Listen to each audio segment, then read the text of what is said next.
Bismillahirrahmanirrahim. Innal hamdalillah wassalatu wassalamu ala man la nabiyya ba'da. Wa asyhadu an la ilaha illallah wahdahu la syarika lah wa asyhadu anna Muhammadan 'abduhu wa rasuluh.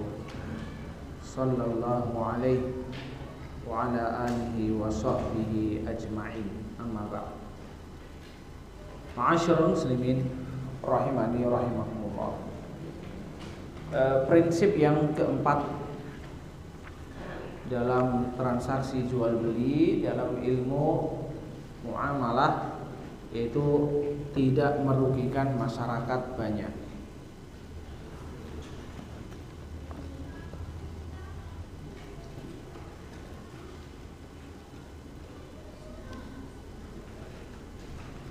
Bukan ya? Tapi sampai halaman 101. Iya.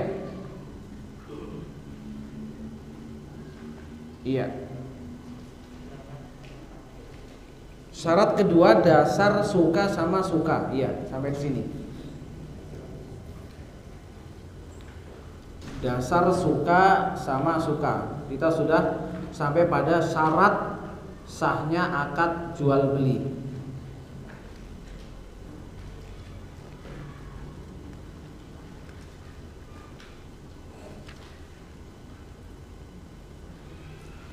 Syarat yang pertama kita bahas yaitu tentang ijab dan qabul. Maka syarat yang kedua yaitu dasar suka sama suka. Kedua belah pihak yang menjalankan akad jual beli harus benar-benar sama-sama suka dan rela. Maksudnya masing-masing dari penjual dan pembeli sama-sama rela menjalankan akad tersebut tanpa ada unsur paksaan. Banyak dalil yang mendasari adanya persyaratan ini.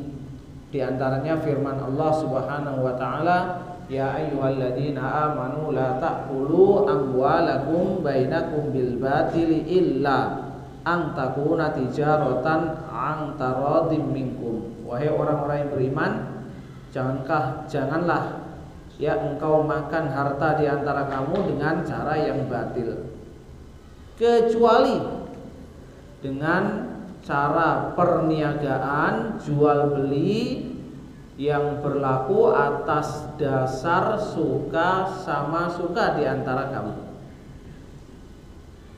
Maka makna firman Allah Subhanahu wa taala, perniagaan yang dilakukan atas dasar suka sama suka adalah perniagaan yang didasari oleh rasa suka rela sesama kalian. Dan Rasulullah SAW menyebutkan dalam hadis yang lain, memperkuat tentang berlakunya persyaratan ini. Beliau berkata, la yahillu malu mri'in muslimin illa bi nafsin minhu. Tidak halal harta seorang muslim itu diambil, dimanfaatkan kecuali dengan dasar kerelaan jiwa darinya. Dalam hadis lain beliau berkata, innamal bai' antaradin. Jual beli itu hanya berlaku dihukumi sah apabila didasari oleh rasa suka sama suka. Kemudian Rasulullah berkata dalam lafadz yang berbeda, la yaftariqonna ithnani illa antaradin. Janganlah sekali-kali dua orang yang melakukan transaksi jual beli, baik penjual ataupun pembeli, jangan berpisah kecuali atas dasar suka sama suka. Maka logika akal sehat mengharuskan adanya persyaratan ini. Karena bila tidak mensyaratkannya, apabila ini tidak berlaku, niscaya masyarakat akan saling merampas hak di antara mereka atau sesama mereka.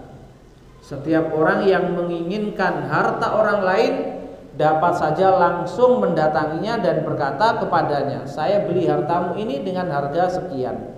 Malah pembeli yang menentukan harga, dan langsung diambil tanpa memperdulikan apakah pemiliknya rela atau tidak dengan pembelian itu. Tentu cara seperti itu akan menimbulkan kekacauan, ya, akan menimbulkan tindakan anarkis, permusuhan dan kebencian di tengah-tengah masyarakat. Berdasarkan persyaratan ini, para ulama menegaskan bahwa tidak sah akad penjualan yang dilakukan oleh orang yang dipaksa tanpa ada alasan yang dibenarkan. Orang yang dipaksa adalah orang yang dipojokkan sehingga tidak dapat menolak penjualan tersebut, sehingga ia dipaksa menjual hartanya. Misalnya, bila ada seseorang memaksa orang lain untuk menjual hartanya, dan bila tidak, dia akan dibunuh. Kemudian karena takut dibunuh, pemilik barang tersebut terpaksa menjualnya, maka akad penjualan itu tidak sah. Karena akad itu dilakukan tanpa adanya rasa suka sama suka atau kerelaan.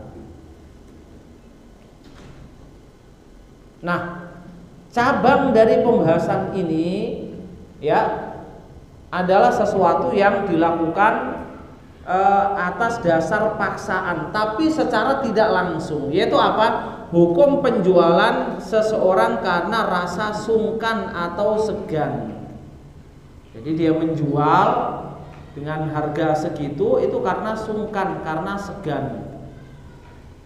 Nah, Syekh Ibnu Utsaimin rahimahullah memberikan contoh lain bagi persyaratan ini.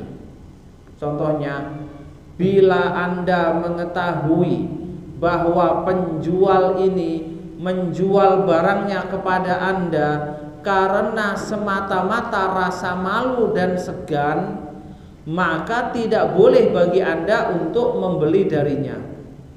Selama Anda tahu bahwa seandainya bukan karena rasa malu dan segan, niscaya dia tidak akan menjual barang itu kepada Anda. Oleh karena itu para ulama rahimahumullah berkata, haram hukumnya menerima hadiah dari seseorang yang mana dia memberikan hadiah itu kepada Anda hanya karena rasa malu dan segan. Karena walaupun dia tidak berterus terang bahwa dia tidak ridho, akan tetapi gelagatnya menunjukkan dengan jelas bahwa dia tidak rela. Sebenarnya tidak dipaksa dan tidak ada yang memaksa, ya. Akan tapi dia melakukan jual beli itu karena apa? Karena sungkan, segan kepada Anda. Sebenarnya tidak mau menjual. Nah, ini tidak boleh. Kalau Anda sudah tahu gelagat semacam itu, maka Anda harus membatalkan jual belinya. Akan tetapi bila ada orang yang dipaksa untuk menjual hartanya dengan alasan yang dibenarkan dan kemudian dia pun menjual barangnya, maka penjualan itu sah dan tidak mengapa bagi Anda untuk membeli barang tersebut darinya. Pada kondisi ini akad jual beli yang dilakukan bertujuan menegakkan kebenaran sehingga tidak termasuk tindak kezaliman atau merampas harta orang lain. Jadi kalau ada alasan memang dibenarkan, boleh memaksa seseorang menjualnya. Contohnya, orang yang telah menggadaikan rumahnya kepada seseorang sebagai jaminan atas suatu piutang. Ketika jatuh tempo pembayaran hutang, dia tidak mampu membayar hutangnya. Pada kondisi ini, rumah yang telah digadaikan boleh dijual guna melunasi hutangnya, walaupun pemilik rumah tidak rela dengan penjualan itu. Kadang seseorang punya hutang, ya, disuruh membayar tidak mau membayar, akan tapi harta yang nganggur banyak, ya, ada motornya 3, ada mobilnya, ada tanahnya, ada barang-barang yang lain. Disuruh menjual dan untuk membayar hutangnya tidak mau. Kalau memang barang itu sudah menjadi akad di awal sebagai apa? Jaminan, maka boleh dipaksa untuk dijual.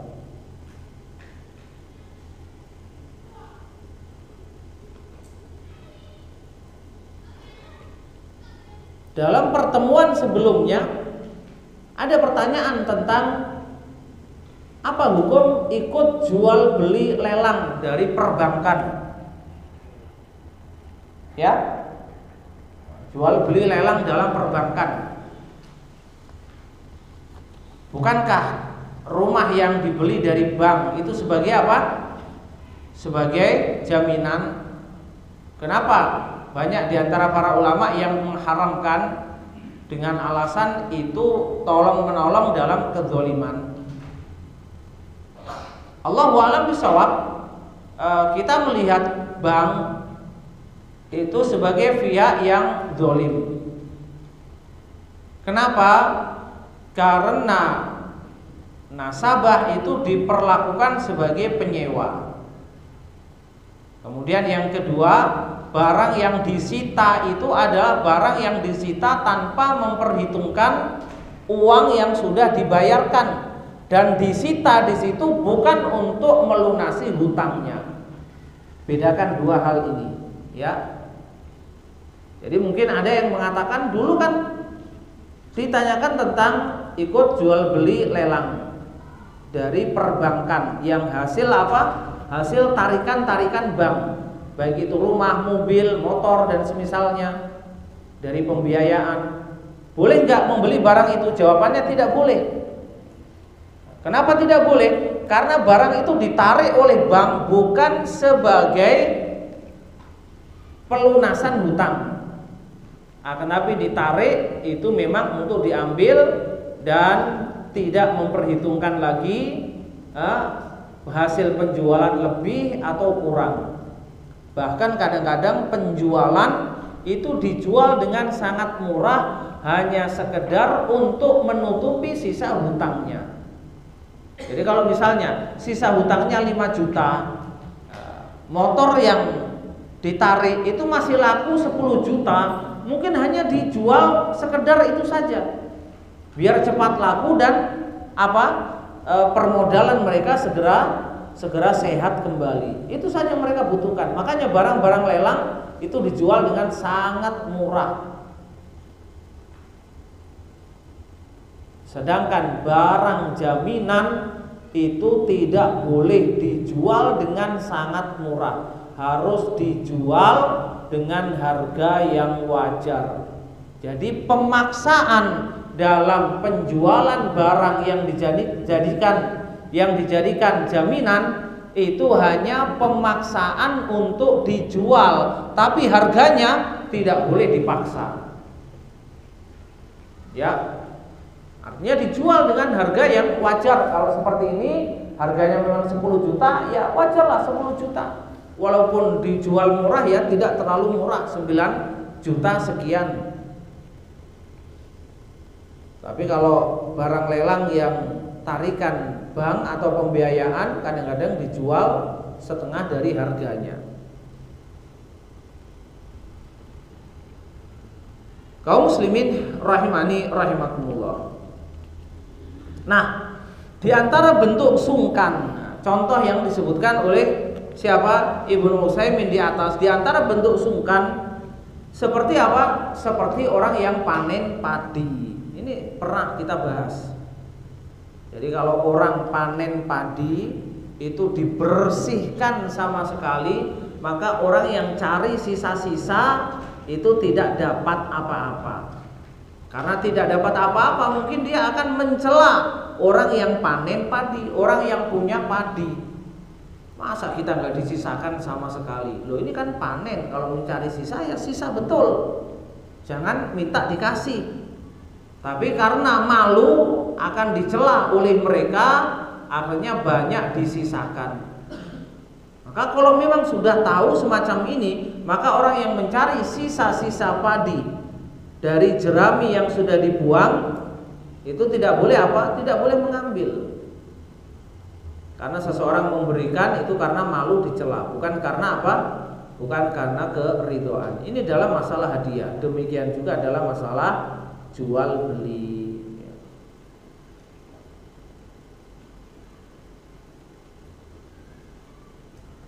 Kaum muslimin rahimani rahimakumullah. Ya ini susahnya kalau seseorang beli karena apa? Karena dia punya kedudukan khusus. Ini masalahnya. Jadi bagi Anda penjual, jangan suka ngasih harga khusus lebih-lebih ke ustadz, gak usah. Berarti itu sejatinya apa? Anda sungkan menjual dengan harga sekian. Akhirnya Anda kasih harga khusus. Gak usah. Ya, harga wajar, harga wajar. Artinya ustadznya beli itu bukan karena dapat harga khusus kedudukan dia, demikian juga orang menjual tidak dapat harga khusus juga dengan apa? Dengan harga wajar, bukan karena kedudukan dia. Nah, ini ada beberapa riwayat ulama salaf ya, ketika membeli barang kemudian diberi harga khusus, dia marah. Kami membeli barang itu bukan dengan apa? Bukan dengan kartu agama. Bukan dengan kartu agama. Apakah karena dia seorang ulama kemudian diberi harga khusus? Bagaimana menurut antum? Anda memberi harga khusus itu karena sungkan atau karena senang atau karena apa? Ya, ini sebenarnya dikembalikan kepada kaidah di atas, itu dasarnya sungkan. Tapi kalau karena dasarnya memang senang dan diberikan potongan harga, kalau dasarnya senang ya nggak ada masalah. Ini kan istilahnya bonus. Ya, istilahnya bonus. Anda bisa memberikan bonus kepada beberapa orang, tidak hanya ustadz. Ada orang tertentu dikasih bonus sebagai bentuk promosi. Kalau Anda seperti ini ya boleh-boleh saja. Ya, itu kembali ke penjual. Penjual lebih tahu tentang apa? Tentang perasaannya. Jadi kalau ngasih bonus setelah dibayar sama ustadznya, kok banyak sekali ternyata bonus yang saya kasihkan. Nah, itu tadi berarti apa? Berarti sungkan. Taib, syarat ketiga, akad jual beli dilakukan oleh orang yang dibenarkan untuk melakukannya. Jadi penjual dan pembeli itu sudah memenuhi syarat boleh melakukan transaksi jual beli. Nah, orang yang diperbolehkan menjalankan akad jual beli adalah orang yang memenuhi 4 syarat, 4 kriteria. Yaitu orang yang merdeka, telah balik, berakal sehat, dan rosyid. Rosyid yaitu cakap membelanjakan hartanya. Orang yang paham betul barang yang dibeli itu sesuai dengan kebutuhan. Jadi kalau ada anak kecil bawa uang 100.000 kemudian beli pentol semuanya, terus dibagi-bagikan ke teman-temannya, gimana penjualnya? Seneng? Enggak boleh. Ya, dia harus menolak. Kamu dapat uang dari mana? Ya, kamu dapat uang dari mana? Siapa yang ngasih? Harus ditelusuri, tidak boleh langsung diterima. Ini kalau orang tuanya membatalkan, ya batal. Karena memang sejatinya tidak sah. Anak kecil itu boleh melakukan transaksi jual beli, itu hanya transaksi yang kecil-kecil, sepele-sepele. Ya, beli permen, beli kue. Tapi kalau sudah 100-200 ribu itu sudah besar. Baik. Kriteria pertama, dia adalah orang yang merdeka, bukan seorang budak. Orang yang berstatus sebagai budak tidak dibenarkan untuk menjalankan akad jual beli kecuali atas seizin tuannya. Yang demikian ini karena dalam syariat Islam seorang budak tidak memiliki harta benda dan seluruh harta yang ada padanya itu milik tuannya. Ya, Rasulullah sallallahu alaihi wasallam berkata, "Man ba'a 'abdan lahu malun famaluhu lil bai' illa ayyashtarital mubta'." Barang siapa yang menjual budak dan ketika dijual budak ini punya harta, sebagai apa? Ya sebagai penarik lah. Misalnya dijual budak perempuan, agar cepat laku budak perempuan ini diberi perhiasan biar kelihatan cantik, kasih anting-anting, kasih kalung, kasih gelang. Maka orang yang membeli, cantik, saya beli. Nah, ketika sudah terjadi transaksi jual beli, dilepas semua anting-antingnya, gelangnya, kalungnya dilepas. Lah kenapa dilepas? Ya ini milik saya, yang saya jual budaknya. Sedangkan apa? Perhiasannya itu hanya sebagai apa? Aksesoris. Kalau kamu ingin cantik, belikan sendiri seperti ini. Kadang-kadang kan seperti itu zaman sekarang ya, kita harus paham. Kadang-kadang ada mobil dijual dengan aksesoris khusus. Tapi kalau kita beli, kita nggak akan dapat aksesoris itu. Jadi yang dijual standar seperti ini. Kalau mau aksesoris seperti ini, ada tambahan harga. Baik. Oleh karena itu para ahli fikih menegaskan bahwa akad jual beli seorang budak tidak sah kecuali atas seizin tuannya. Ya, ini kita kiaskan kepada beberapa orang yang memang tidak punya wewenang kepemilikan harta, maka tidak boleh melakukan transaksi jual beli. Seperti siapa? Pegawai. Ya, pegawai itu tidak boleh tiba-tiba melakukan transaksi jual beli untuk apa? Untuk perusahaannya tanpa seizin atasannya. Tentu akan ada bidang-bidang khusus mana yang boleh melakukan transaksi jual beli.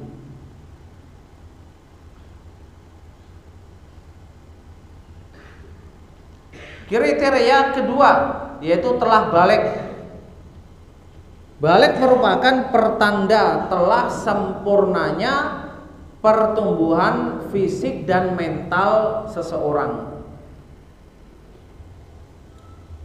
Sejak tercapainya umur balik, maka setiap insan telah memiliki kesiapan penuh untuk mempertanggungjawabkan setiap ucapan dan tindakannya, baik karena hukum syariat, ya, baik secara hukum syariat ataupun secara hukum dunia. Pada lelaki, balik biasanya ditandai dengan telah sampainya seseorang pada umur 15 tahun atau telah bermimpi junub. Sedangkan pada wanita biasanya ditandai dengan mulai siklus datang bulan atau haid dan telah berumur 15 tahun. Ya, dalil dari dasar ini firman Allah Subhanahu wa taala dalam surat An-Nisa, "Wa batalul yatama hatta idza balagun nikaha fa in anastum minhum rusda fadfa'u ilaihim amwalahum." Maka ujilah anak-anak yatim itu sampai mereka cukup umur untuk menikah. Kenapa disebut kalimat al-yatama? Ada yang bisa jawab?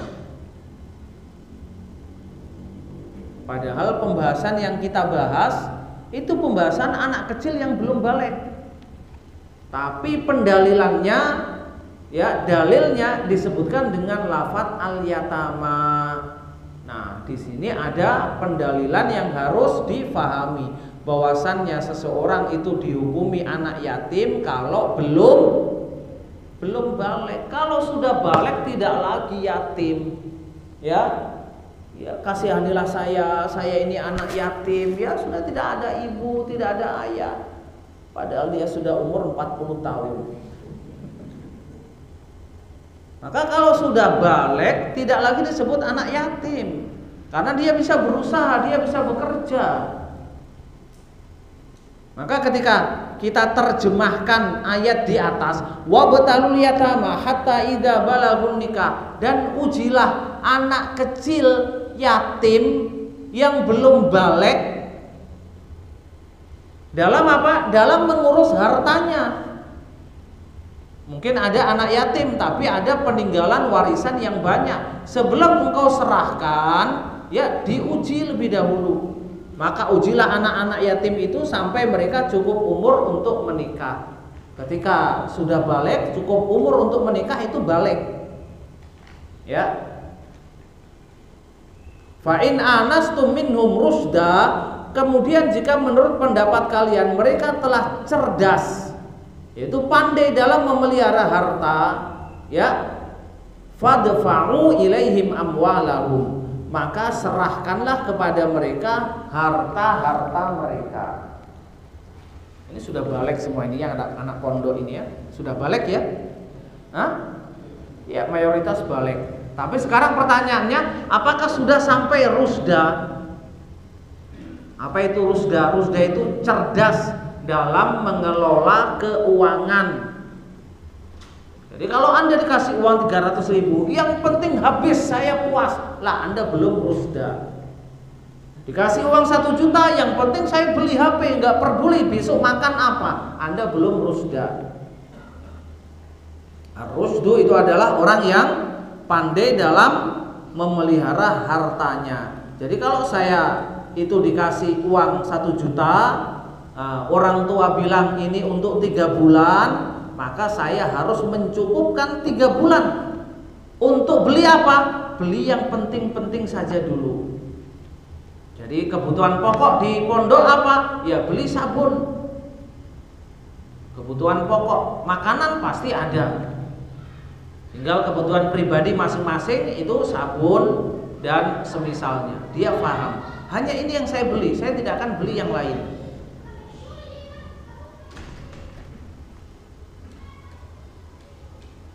Kalau memang sudah lulus, fadfa'u ilaihim amwalahum, maka serahkan kepada mereka harta mereka peninggalan orang tuanya, harta warisannya, serahkan.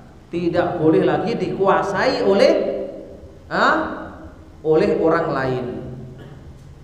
Nah, ini penting. Kadang-kadang seseorang itu diberi wasiat agar engkau menjaga harta anakku sampai dia balik. Anaknya sudah balik, sudah menikah, hartanya tidak diserah-serahkan, hanya dikirim sebagian setiap bulannya. Ini salah, dosa ya.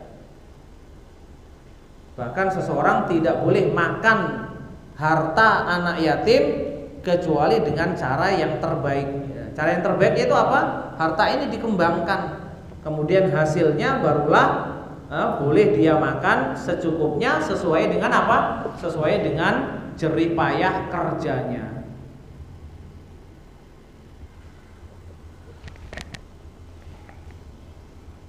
Dalam ayat ini Allah mensyaratkan 2 hal sebelum diserahkannya harta benda milik anak-anak yatim.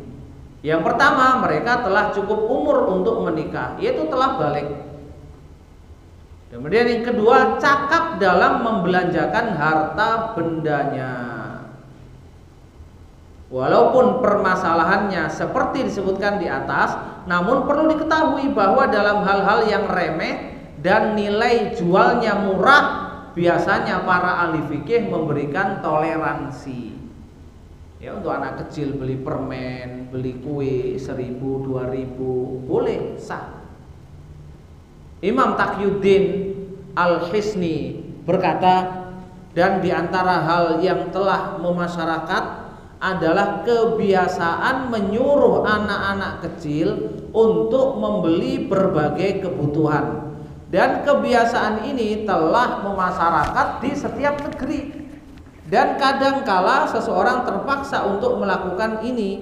Oleh karena itu seyogyanya permasalahan ini disamakan dengan permasalahan mu'atoh, yaitu jual beli tanpa apa?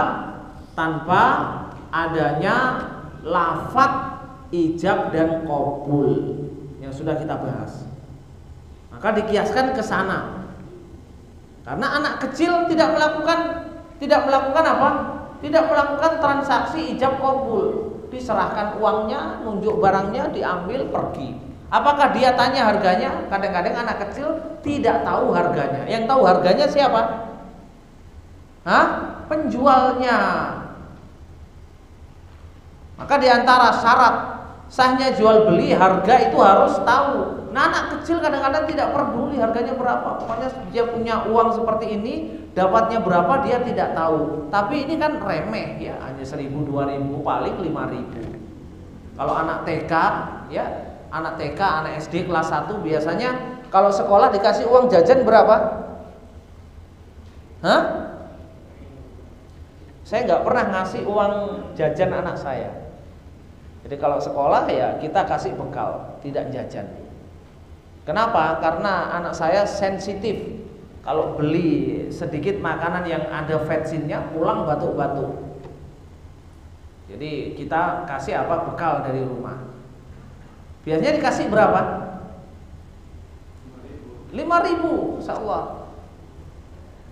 Itulah ini ada satu faedah yang harus antum harus antum sadari, bahwasannya rezeki Allah Subhanahu wa taala itu bukanlah dengan hitungan banyaknya uang.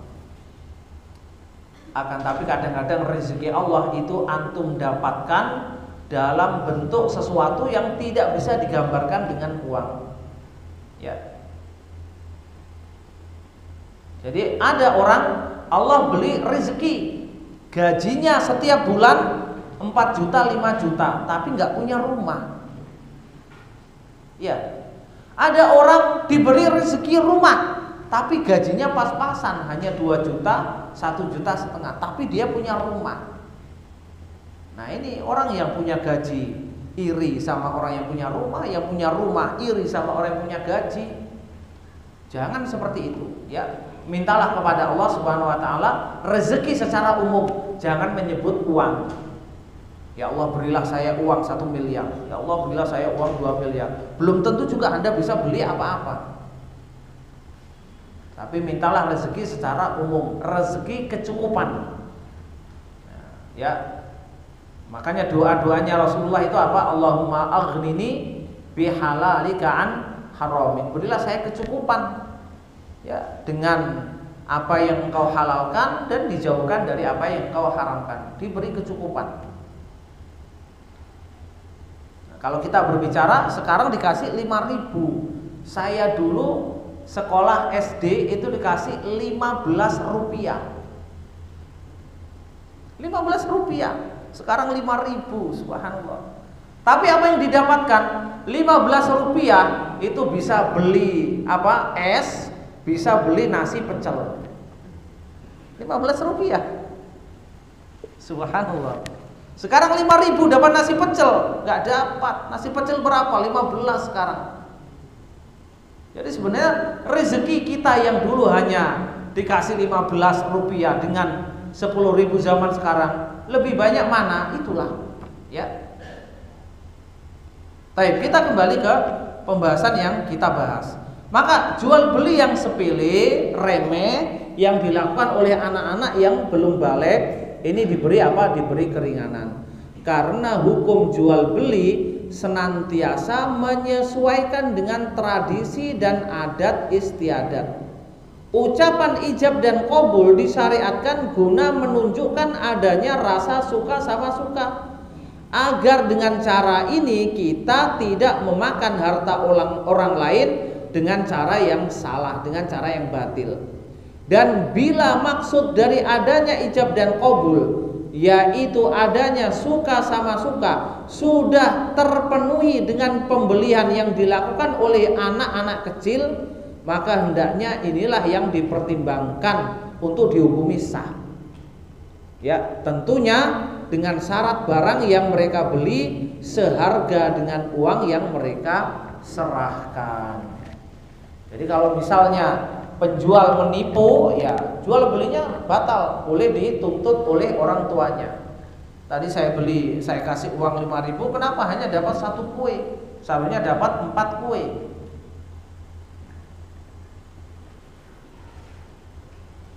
Baik. Kemudian kriteria yang ketiga, mampu membelanjakan hartanya dengan baik. Di antara indikasi kecakapan seseorang dalam membelanjakan harta bendanya adalah bila ia mampu membelanjakan pada hal-hal yang bermanfaat baginya. Jadi dikatakan rusdu itu kalau dia membelanjakan hartanya untuk sesuatu yang bermanfaat. Bermanfaat dalam pandangan apa? Dalam pandangan agama, dalam pandangan orang tua, bukan dalam pandangan dia. Kalau anak kecil beli HP, dia bilang bermanfaat. Dia beli pulsa sepuasnya, dia bilang bermanfaat. Tapi ini belum tentu dipandang bermanfaat oleh orang tuanya, oleh orang lain, ya. Baik bagi kehidupan beragama ataupun dunianya. Dengan demikian orang yang cakap dalam membelanjakan hartanya tidaklah membelanjakannya pada hal-hal yang diharamkan, juga tidak pada hal-hal yang tidak ada gunanya. Orang yang tidak mampu membelanjakan hartanya dengan baik dalam ilmu fikih disebut dengan istilah safih. Safih itu arti dasarnya orang yang bodoh. Ya, jamaknya apa? Sufaha. Ala innahum humus sufaha. Seperti dalam surat Al-Baqarah. Ketahuilah, mereka lah orang yang bodoh. Ketika membodoh-bodohkan orang mukmin. Mereka lah orang yang bodoh. Nah, di antara sebutan ini dipakai untuk orang yang tidak pandai dalam membelanjakan hartanya. Itu disebut apa? Safi, orang yang bodoh. Sebagaimana Allah sebutkan dalam ayat wala tu'tus sufaha amwalakum allati ja'alallahu lakum qiyama. Dan janganlah kalian serahkan hartamu kepada orang-orang yang belum sempurna akalnya. Ya, yaitu apa? Mereka yang ada dalam kekuasaanmu, anakmu, ya, atau istrimu atau siapapun. Jangan kamu serahkan hartamu kepada orang-orang yang tidak bisa membelanjakan hartanya dengan benar. Ya, termasuk istri. Mungkin istri sudah balik, sudah banyak anaknya, tapi safi dalam membelanjakan hartanya. Ya, dikasih uang belanja 2 juta. Ya, ini harus cukup 1 bulan. Dibelikan herbal, dibelikan ini, dibelikan ini. Akhirnya 1 bulan tidak cukup. Berarti dikatakan apa? Safi. Dia lebih mendahulukan kebutuhan yang bukan primer, membutuhkan kebutuhan yang masih bisa ditunda. Maka seorang suami harus apa? Harus pandai semacam ini. Atau sebaliknya, mungkin suaminya yang safi, ya, punya uang banyak, akan tetapi setiap hari kerjanya apa? Hanya memodifikasi mobil, ganti peleknya, ganti lagi bannya, ganti lagi apa? Lampunya. Subhanallah, hanya digonta ganti saja. Apakah makin enak mobilnya diganti pelek? Ya, dengan pelek yang sudah ada itu sudah apa? Cukup. Ada orang seperti itu, subhanallah. Harga mobil yang dibeli 150 juta, dia modifikasi 50 juta. Subhanallah. Maka istri berhak apa? Berhak protes. Berarti Anda sekarang safi, serahkan ke saya uangnya, saya ngatur. Suami kerja, ya, maka istri yang pegang keuangan. Ya, ini boleh-boleh saja. Antara suami dan istri mungkin perlu memusyawarahkan siapa di antara kita yang safi. Ya. Baik.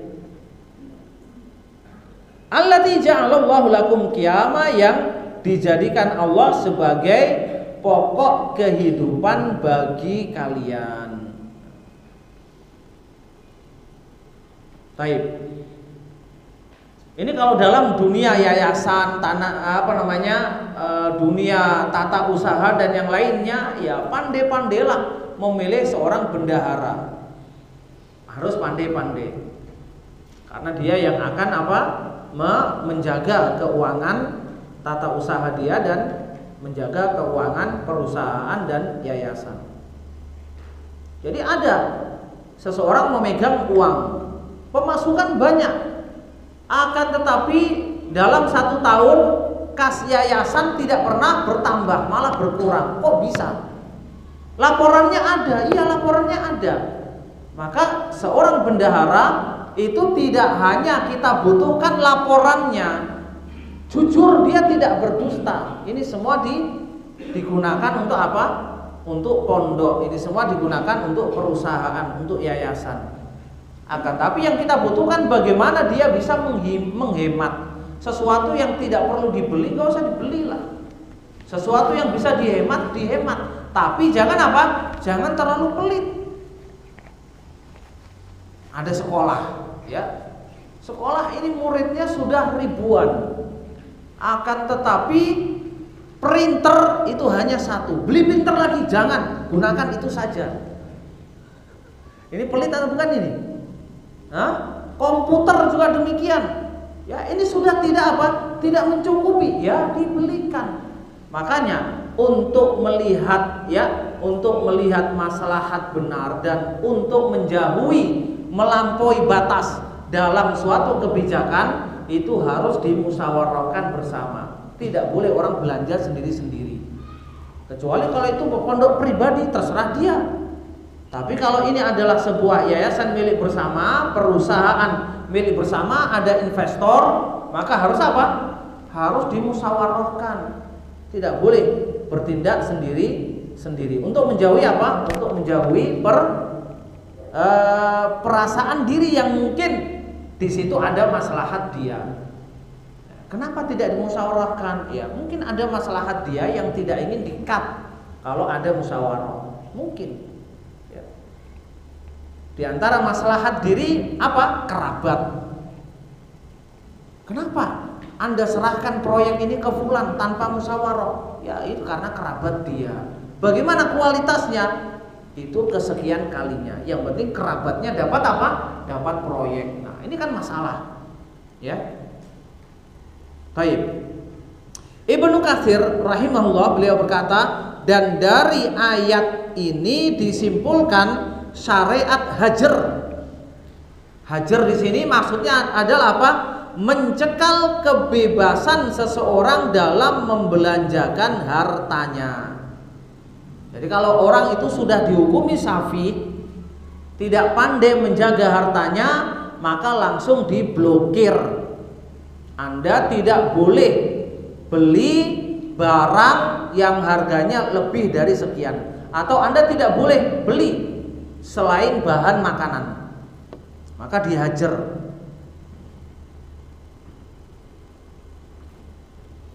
Terhadap orang-orang yang tidak mampu membelanjakan hartanya dengan baik atau safi, dan mereka itu ada beberapa golongan. Jadi ayat di atas dijadikan sebagai dalil tentang apa? Bolehnya membatasi kebebasan seseorang dalam membelanjakan hartanya. Siapa?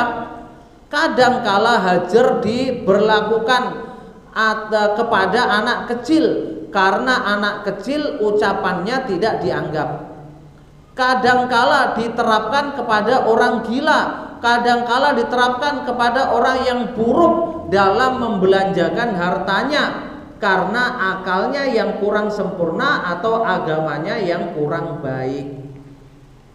Nah, ini kalau nanti Idul Fitri ya, ada anak dikasih 50.000, 100.000, disangoni istilahnya. Kalau di sini apa istilahnya? Pak Solo. Hah? Angpo. Ini istilah mereka ya, bukan istilah kita. Jangan dipakai. Karena angpo itu berkaitan dengan Imlek ya. Iya. Kemudian dipakai untuk istilah-istilah kita. Enggak boleh, ini enggak boleh. Pakai istilah yang lain. Jadi ketika kita ngajak anak kita dikasih ya, ketika pulang ternyata dapat berapa? 300.000. Anda boleh ngambil? Iya boleh, tapi jangan Anda makan sendiri. Kenapa diambil? Untuk apa? Membatasi anak kita beli yang macam-macam. Karena punya uang banyak, maka anak kita datang ke toko beli petasan, beli apa lagi, beli ini, satu hari habis. Ini harus harus dibatasi. Walau demikian, bila seseorang yang telah diterapkan kepadanya hukum hajar, ya, karena salah satu sebab yang telah disebutkan oleh Ibnu Katsir, menjual atau membeli sesuatu, tetapi tindakannya ini tidak sekonyong-konyong ditolak dan dibatalkan, akan tapi diminta izin kepada orang yang menjadi walinya, ya, orang yang bertanggung jawab mengurusnya. Bila sang wali mengizinkan akad tersebut, maka akad tersebut sah, dan bila tidak mengizinkan, maka akad itu tidak sah. Jadi karena dia pemilik harta, bukan berarti tidak boleh jual beli sama sekali. Akan tetapi sahnya jual beli itu dikembalikan kepada orang yang mengurusi dia. Kalau dia mengizinkan iya, maka apa? Jual beli bisa dilaksanakan. Kalau tidak, berarti tidak. Misalnya di sini ada orang yang akalnya apa? Kurang sehat.